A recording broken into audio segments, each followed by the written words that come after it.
This application relates to 15 Buchan Avenue in Whiteley, located within the urban area.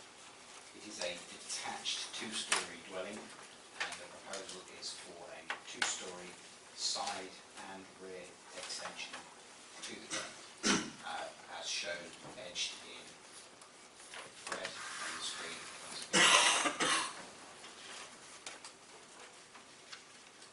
Chairman, if I show you a number of photographs alongside the drawings, and hopefully that will explain the proposal to members. I'll also show you some photographs of various different views and aspects of the site, which will hopefully put into pictures the description in our letters report to you. So here is the application site when viewed from the road, so number 15 and alongside number 11 Buchan Avenue. And here's the floor plans of the existing dwelling, the ground floor plan on the right, the existing first floor plan on the left. The only thing to note from this is that the conservatory as shown on this drawing is, as I understand it, no longer there, having been removed due to a problem with subsidence from electrics. The proposed floor plans are on the screen now. Again, the proposed ground floor plan on the right and the proposed first floor plan on the left. And you can make out with the dotted lines here the outline of the existing building, the existing garage as well at ground floor level. So in essence the proposal is to widen the property and extend it at a two-storey scale, and also extend to the rear and across the width of the property, the extended width of the property also. Here's a photograph specifically looking at that area to the side of the dwelling where the existing garage is. As I've just explained, that the dwelling will be made wider and taller. So here's the proposed front elevation plan in front of you, showing how the dwelling would appear from the street.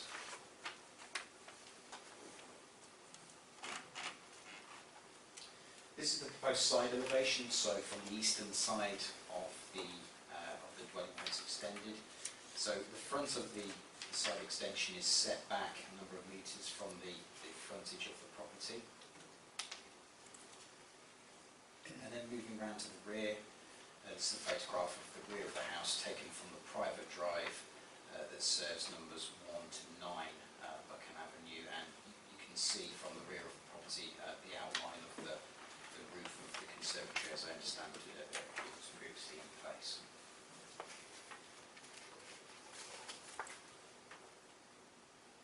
And on the screen is the proposed rear elevation of the property following the proposed works. I'll take you through some photographs now, Chairman, just to, as I said, put into pictures the description in the report that's in front of you. The photograph on the left is taken again from that private driveway, looking back toward number 9 Buchan Avenue. So this is the eastern extent of number 9 Buchan Avenue, which was granted planning permission in the early 2000s to be extended with a first floor extension over the garage. On the right here is a photograph taken again from that private driveway, closer to Buchan Avenue itself, with numbers 9, 7 and 5 in the picture there.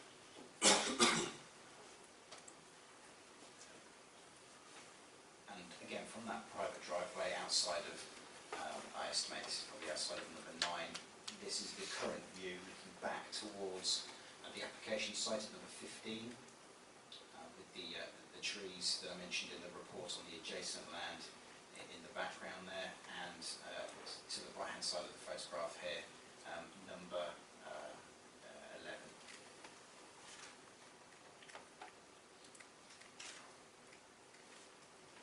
This photograph is taken from outside of number 5. Or 3. I beg your pardon. I think it's in number 3, yes. Number 3. application site, but in the foreground here is number 11, Buchan Avenue, with its existing conservatory. And this photograph was taken, I think, at a time of day where the sun was, yeah, that's right, is this the sun setting or is this the sun rising in this particular picture? That was the sun rising on there, yes.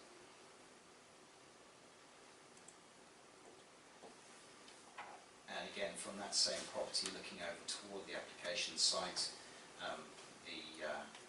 the rear building line here of number 11 is shown to be slightly further out than the rear building line of 15 Buchan Avenue. I think the report mentions this is around about a metre. And this gives members an idea as to the visual impact of the extension once built. That would be the side elevation of the extension, this being the existing property, and this being the flank western elevation. The dotted line here represents the conservatory which was previously in place.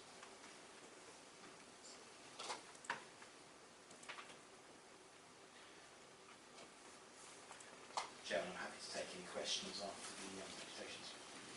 Mr. Chairman, Councillors, my name is Kevin Fifield. I live at number 5 Buchan Avenue. On behalf of my neighbours, I would like to thank you for allowing us the opportunity to discuss 6 points with you today. Pictures 1 and 2 in our handout show a driveway serving 5 houses.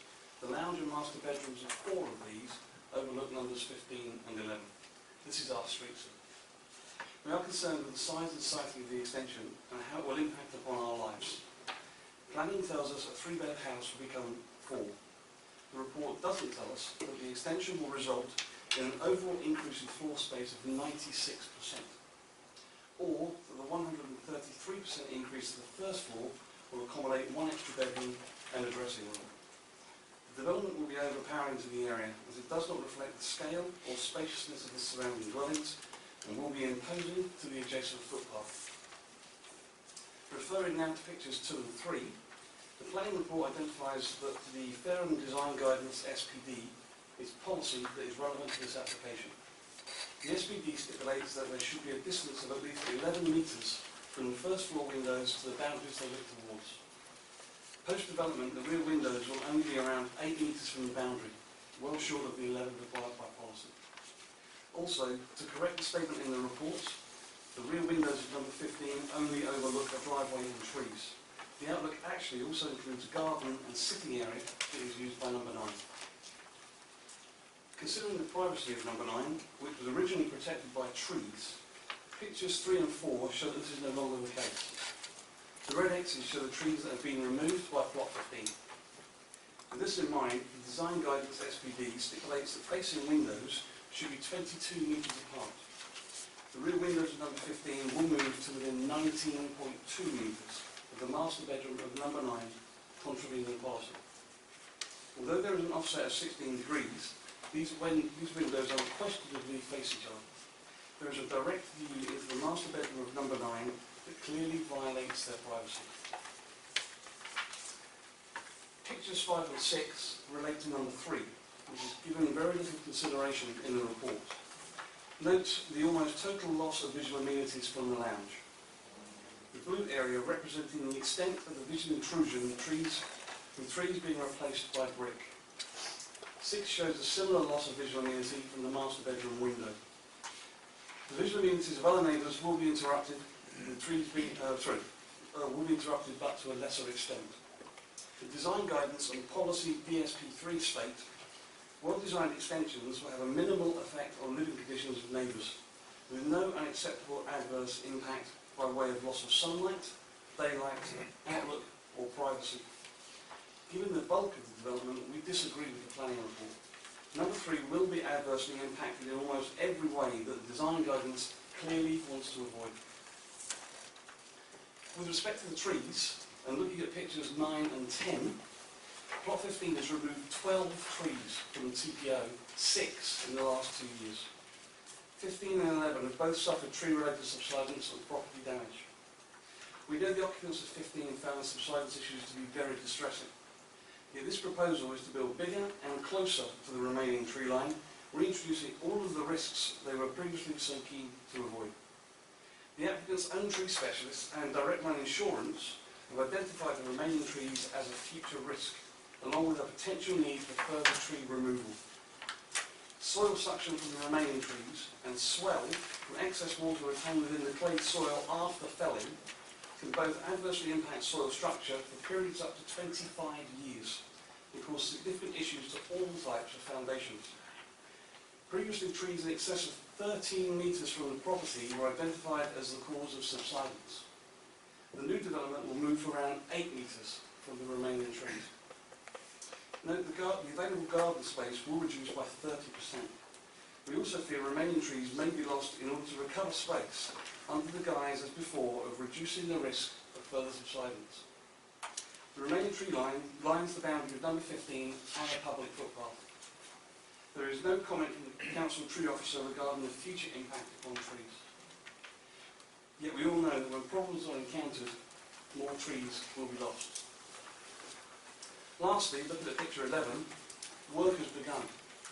The conservatory dismantled, walls demolished, trenches dug, and building materials on the site. The submitted tree protection method statement is, however, not being followed. Heavy materials have been stored adjacent to the remaining trees and within the root protection zone since May, potentially doing damage already. There is no evidence of a protective fence or other preventative measures. Previous tree felling approvals were also subject to replacement trees being planted in the interest of maintaining the public amenity value of the area. There is no evidence of this either. Our concern here is that the planning process may not always be being respected. To close, the officers believe that there will be no effect on us. We disagree. We understand why Mr. and Mrs. Shepard and their daughter would like to improve their house, but this extension is unacceptable in size and design and is contrary to a number of stated policies.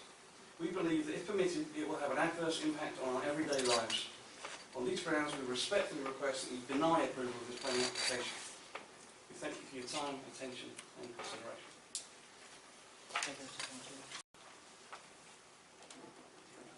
Chairman, thank you for allowing me to speak in favour of my client's proposal and the officer's recommendation. Number 15 stands on the north side of Buchan Avenue in Whiteley. It's a detached 3-bedroom house which stands on an irregular shaped site that tapers towards the rear. Its neighbour to the west, number 11, is also a detached 2-storey house. Numbers 3 and 5 stand further to the west beyond number 11, and number 9 stands to the north. It has a first floor side extension that was permitted in 2003 and faces southwest.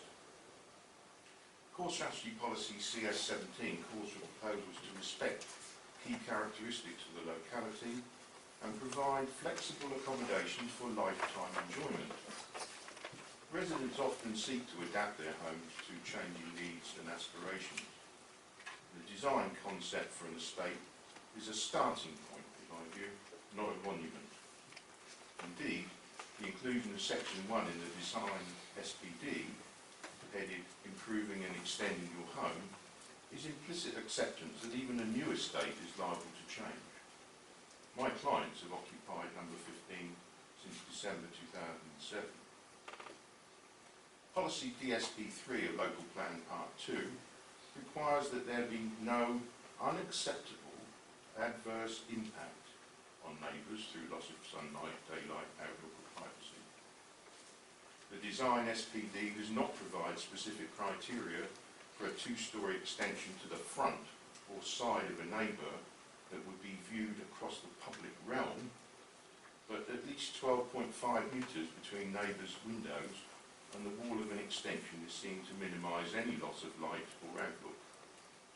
In this case, numbers 3 and 5 stand 21 metres away to the west, beyond number 11, and number 9 stands 22 metres away to the north.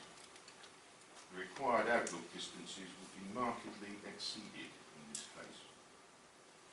The officer's refusal of application P151117FP at 9 Shetland Rise was endorsed by Inspector Beau Jones in April, but those circumstances were very different from 15 Buchan Avenue, and that decision does not point to rejection of the proposal before you. Objection has been raised by 3 households. I've carefully studied their 4 letters, visited Buchan Avenue on the 1st of September, and exercised my own judgment on this matter. In my view, Chairman, none of the objections are of such moment as to comprise a sustainable basis for withholding consent. So members are requested to accept the officer's recommendation and grant permission. Thank you. Thank you, Mr. Tom.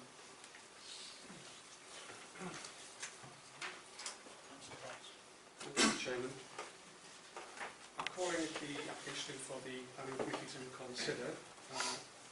Having heard the evidence concerns, as you've heard from Kevin Fifield earlier, but also as a resident of Whiteley who uses the footpath alongside number 15 on the right-hand side there is a greenway. So I'd like to explain why I called in the application before leaving the discussion to the committee. The greenways are a valued feature of the whole of Whiteley. You can walk around Whiteley without any traffic by following the greenways. They're very wide paths and they're very, very green. They are lined by design by trees. It's a wonderful feature of living in Whiteley. And over the last 2 years, we have seen a number of trees lost from the visual amenity in that area, plot 15, to the right of plot 15. And what we've seen through looking at the applications, I've looked at the history of the site, is that 12 trees have been lost, all following developments, either on number 15 or indeed on number 11. And what was established through the reports from the tree experts was there is a very extensive root network extending at least to number 11 from the trees in plot 15 in that area. So the visual amenity, which is important to local people, has been lost, and the trees you've been seeing in the pictures today really are just the few that are left. And what I think I'd like to do is have the committee explore what the tree amenity value is for not only the residents of Buchan Avenue and the drive there, but the whole of the Whiteley residents who walk those paths routinely are likely to lose those trees in the future, and even now those trees will have a difficult time shielding the residents who walk the path from the side view of what would look like a very large development. So please be minded about that group of trees, and you've seen how many have been lost already. It's a very predictable pattern. Each conservatory on 15 and 11 did lead to more trees coming down, and yet we're looking to be asked to approve further extension both north and eastwards towards those protected trees. It is quite a nice design, I would say, for a house. I think it's quite attractive. But the bulk of that, it is a large extension, and if a dressing room has been labelled as such, was turned into a bedroom, that would take a 2-bed into a 4-bed quite easily. That's within the provision of the space around. So there's a pattern of loss of trees to subsidence which exists on this particular case, and I felt it was worth bringing in for the consideration of the committee. Thank you. Thank you. You're declaring an interest, a further interest in it? Yes, my interest is that I'm a user of that path in that area, and I've also spoken with the residents at length on the parts that they've raised today. Members? Councillor Ford. Thank you, Chairman. Could we have a look there, Richard, at the parking arrangements? There's a big chunk of green I saw to the right on the front elevation. I assume that that is all owned by the occupants and will be taken to off-road park. Yes, Chairman, through you. The site plan that's on the screen at the moment shows the property edged in red. To my knowledge, the applicants own the land edged in red, and the existing driveway is proposed to be widened to accommodate extra car parking space, 75 parking space for 3 vehicles. So that's shown to the frontage of the property. Sorry, Chairman, have you got the picture? I think there's a red van parked on the Yes, I don't know if you've got that one, Richard, please. One of the earlier ones, probably. Just clarify. assume that the bit to the right, as we look at it, of the red van will be another parking bay, then the grass, something on the grass will be a third one. Correct, yes. Thanks. Making a total of three spaces.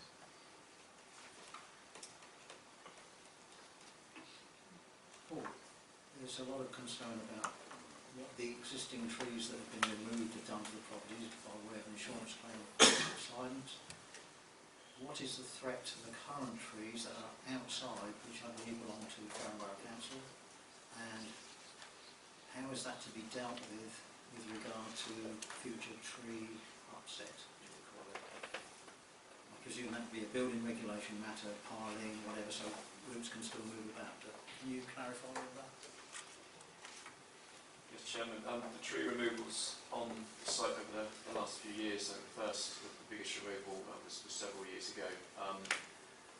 They were down to subsidence affecting the rear extension, which you can see on the north side, which has now been demolished, and I think some damage to number 11. As far as I'm aware, the parent building, so the building was built by a developer at the time, hasn't suffered subsidence, but the extensions had, and that's been dealt with. Obviously, there's been insurance claim tied up their insurance. I think I'm committed familiar with subsidence cases both involving council trees and protected trees, and there's little we can do to prevent their removal if they're found to be material cause, and that they certainly were in this case. So they were all removed as a result of an application to remove protected trees implicated in subsidence. The remaining trees are in the public realm, they're owned by Farnborough Council.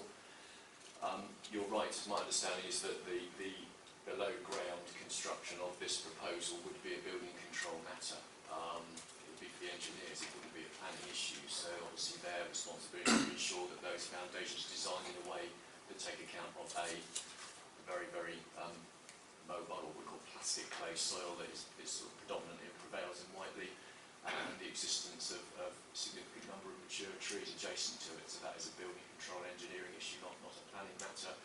The distances involved, the north-east corner does incur slightly upon the root protection areas of the existing trees. I think a metre or so, as I recall, there is a tree protection method state in place to deal with the protection of the rooting environment of those trees, but there's some mention of possible incursions upon that, which obviously we can look at from a planning compliance issue.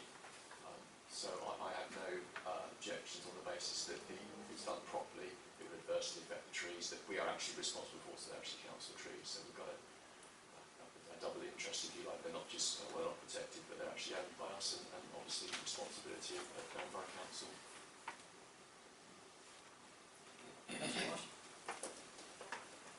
Chairman, on the trees, I mean, Paul's just said that the trees are in Borough Council ownership. Looking at the photograph that we've just been presented with under number 9, one of those trees appears to be in the back garden of number 15. And if that is correct, what is the relationship of that tree to the development? I was on site back in early part of the summer. I think there may well be one or two trees, not too significant left. I think they're on the far north corner, and there is one on the frontage, which was planted as part of the land scheme development, so it was protected. But fundamentally, all the significant trees on the application site were removed due to subsidence. The remaining tree line, the belt of trees, the row of trees, which still remain pretty significant in the street scene, now remain on the greenway, on public land, on public open space, so our council's responsibility. But I think there may be one tree that stems across that boundary in the top north corner of it, that's furthest away from the development in any event. Sure, I think the problem is that looking at the photograph, it's very difficult to tell how far forward that is of where the development is. So do we actually have a plan which actually shows where that tree is in relationship to development?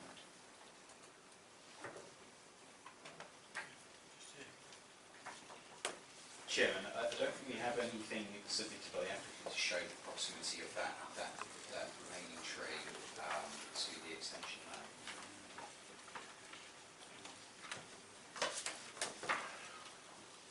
Chairman, sorry, the tree that remains at 15 is in the photograph. Is it the PIC or PIC 009?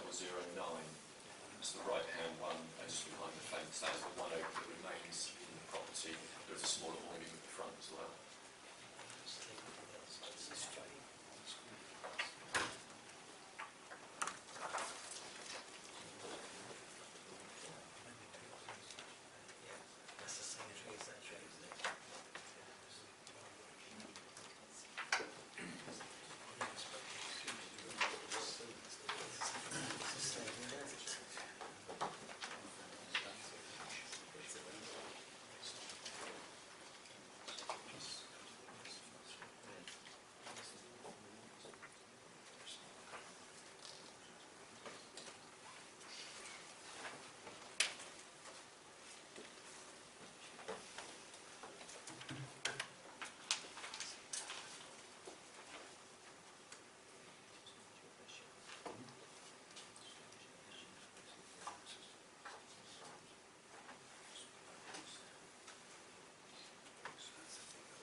Chairman, just comparing photographs here, I think there's a bit of confusion as to exactly which tree we're talking about, because the tree that's shown in, I think it's picture 9, produced by the deputy, I can't quite identify it on the pictures that we've got on screen taken by the case officer.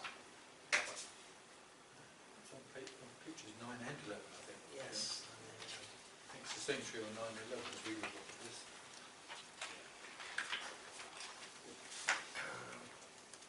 That's the story. For example, Chairman, I mean, the picture that's on the screen at the moment Sorry, yeah, that's in front of the fence. is So there. obviously that one there, that's actually in front of the fence. So that's a tree in picture 9. Picture. It's at It the is rear of the there. side. Yes, it's in the top, yeah, the top door of the garden. So if you actually look, it's actually in front here. The fence is going behind. So it's the deputy's pictures number 9, number 11. Sorry, Chairman, it was camouflage. Hopefully that gives members some idea as to the proximity of that tree to development. I did take the time to go and have a look at this site on Sunday morning as I was going past that area. The tree we're talking about is that one on the corner. I've looked over, saw one tree near the rear boundary. Right, other members. Councillor Davis. I suppose the question is, the basic question is there, since we're talking about trees, is any refusal based on the notion of damage to trees sustainable? And secondly, one of the deputies did say that this was a 30% loss of garden space, which I think is both at the side and at the rear. Is that acceptable? You answer the first question. Yeah, Chairman, as in my report, there are no arboricultural objections. The scheme is acceptable. The precautions are taken in terms of how the site is used and managed during the construction phase.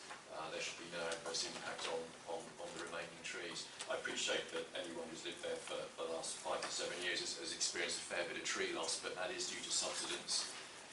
We're never going to know how this application would have turned out if those trees had been there, but we have what we have. The trees that have been removed because they're causing subsidence. The remaining trees are sufficiently far enough away that the below ground excavations or the construction below ground required to support these extensions won't adversely affect the existing trees, in my view. Chairman, the second point raised by Councillor Davis was loss of garden space. The site plan and location plan on the screen now give you an idea as to how the remaining garden space, the size of that garden space compares to garden space adjacent to it, number 11 for example, and other properties along Buchan Avenue and in the nearby area. To put some figures to that remaining garden space, it would be approximately 7 to 8 metres from the rear elevation of the extension to the rear boundary at its nearest point here. So not taking into account the irregular shape of the garden in this point here, at least 7 metres from this point to the rear elevation, and then at its narrowest, the width of the garden from this point to here is 10 metres, widening to more like 13 metres here. And overall, that gives you an area of around about 80 square metres, which is equivalent to approximately, if you're thinking about it in terms of an 11 metre deep garden, you're thinking about an 11 metre deep garden that's 7 metres wide, so that's approximately the same sort of size as the garden that would be left on the site. In our view, that is a sufficient size both to keep this property in keeping with the character of the surrounding area and to meet the needs of the future residents in terms of their private amenity space. Richard, the first deputy made large concern about distances from the extension in all directions. I take it they all meet or are above our standards for two-storey extensions. The first deputy mentioned a number of standards that are quoted in the design guidance SPD. Most importantly, I believe the 11 and 22 metre guidelines. So the 11 metre metre guideline is to do with upper floor windows facing boundaries into private garden areas of adjacent properties. This situation is different to most where that rule is applied, in that at the bottom of the garden is not a private garden space, as normally would be expected when properties back onto one another. In this instance, it's the frontage surrounding number 9. Now, I realise the Deputy mentioned that area was used for private use of number 9. I don't have any information about that, the nature of that use. But clearly, this differs from most circumstances where we'd be looking to apply that 11 metre rule. In terms of the 22 metre guideline, that is a guideline used to gauge whether windows that face one another, are they sufficient distance apart to retain the mutual privacy of both parties. But again, that guideline relies on windows directly facing one another. Once you start factoring in angles, then it gets a little bit more difficult to apply that in strictest terms. The distance, I estimated the distance from the rear elevation of the extension to the very nearest point of the first floor extension to number 9 to be around about 19 metres, which obviously falls short of that 22 metre guideline.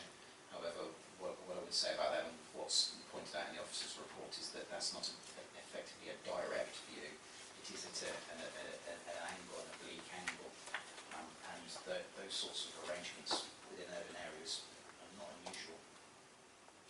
Thank you. Councillor Rose? Thank you, Mr. Chairman. We spent a lot of time talking about trees, but it seems to me, Mr. Chairman, that what actually matters in terms of determining this is the distances, as we've just been talking through, and the visual outlooks. And the photographs we've had in front indicate that for the properties on the left, certainly for properties 5 and 7, that there will be a visual impact. But that visual impact is some distance away, and to my mind, although they may all prefer to still see the open skyline, I don't think the impact is such that we will turn this application down, or should turn the application down. In terms of the distances, as we've just heard, distance from the extension proposed for number 15 to number 9, the corner of the buildings is 19 metres, but simply took a measurement from a window at the rear of the extension to a window at number 9, I suspect it falls within even our guidelines, and our guidelines are not absolutes. And in terms of the comments we heard earlier about the impact of people walking along the path, can we go back to on that one which shows the locations of that one there? Well, the extension of number 15, to my mind, will actually have probably less visual impact on people walking on the path than the extension which has already been approved to number 9, which is fairly adjacent to the path, and actually where there are fewer trees. So overall, yes, I guess if I lived there, I'd have some concerns of things I wouldn't like, but I don't think they're sufficient for us to refuse this application, and I would support the officer's recommendation. Just to clarify this point about garden, the usable garden area, you've given us the figures of 11 by 7 by adding it together, all little bits of open space around the dwelling, and you then, by adding them together, come to the 11 metre garden. Did you include in that adding together the 2 extra parking spaces that would be created? Because they can't be part of a usable garden area, can they? Just to clarify, Chairman, I took a rather simplistic view in measuring the bulk of the remaining garden space. I didn't measure little parts, mainly because that would involve working out the geometry of the different shapes in the area around it, and my maths isn't that good, if I'm honest with you. But basically speaking, the measurement from the back of the rear elevation here to the rear boundary line is approximately 7 metres. And then the width of the garden from this corner over to here is around about 10, widening to 13. And that space here is the majority of the usable garden space of the immediate rear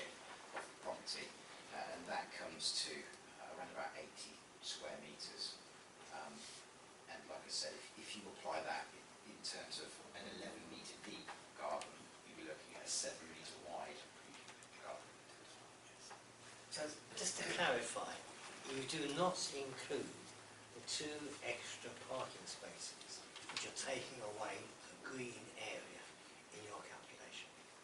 It's measuring the rear garden, councillor. Right. It's not the front. He hasn't even taken the side of the house at all. Okay. He's just taken that bit at the rear.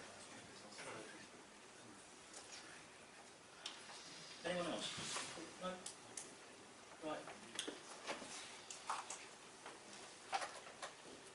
There's an officer recommendation for permission. Proposed by? Happy to propose. Seconded by councillor Cartwright. Those in favour, please show. And those against? And those abstaining.